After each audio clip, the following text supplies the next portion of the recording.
I'm going to teach you how to crochet cord. This is Pam from Woodcamper Crafts, and this cord is something I'm using in my next crochet project. I'm going to leave a tail here and then start by making a simple slip knot. So pull your yarn through and pull tight. I'm going to grab my hook here. I'm using an 8mm hook and bulky yarn. I'm going to pull tight, and then we're going to start by chaining 2. So yarn over and pull through. That's a chain 1, yarn over and pull through. It's a chain 2.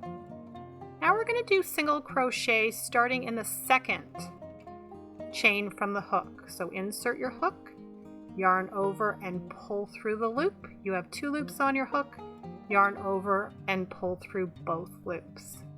So I'm going to pause here for a moment. We're going to just turn our work here, and you can see that single loop right here. So we're going to be working under that single loop just to start off with. So insert your hook, and we're doing a single crochet, yarn over and pull through. You've got 2 loops on your hook, yarn over and pull through both loops to complete your single crochet. So once again, we're turning our work here, and now we're always working under 2 loops. So you can see those 2 loops there. We're going to insert our hook under both loops. Sometimes you need to give it a helping hand. I use my nail there. And then we are doing a single crochet. So yarn over and pull through both loops. You have 2 loops on your hook, yarn over and pull through both loops to complete your single crochet. Once again, turn, find those 2 loops, insert your hook under those 2 loops, and then we're going to yarn over and pull through both loops.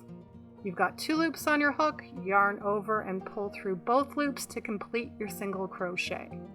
So once again, turn your work, find those 2 loops, you're inserting your hook under those 2 loops.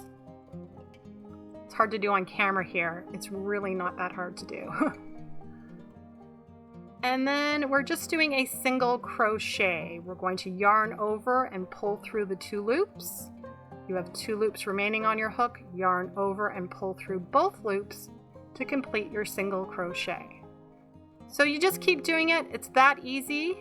This cord is great for a lot of projects, especially if you're making bags. That's why I'm doing this. I'm using it in my next project, which I'll be posting very soon. So if you like this video, please hit that thumbs up. And if you're looking for free crochet tutorials, check out my channel.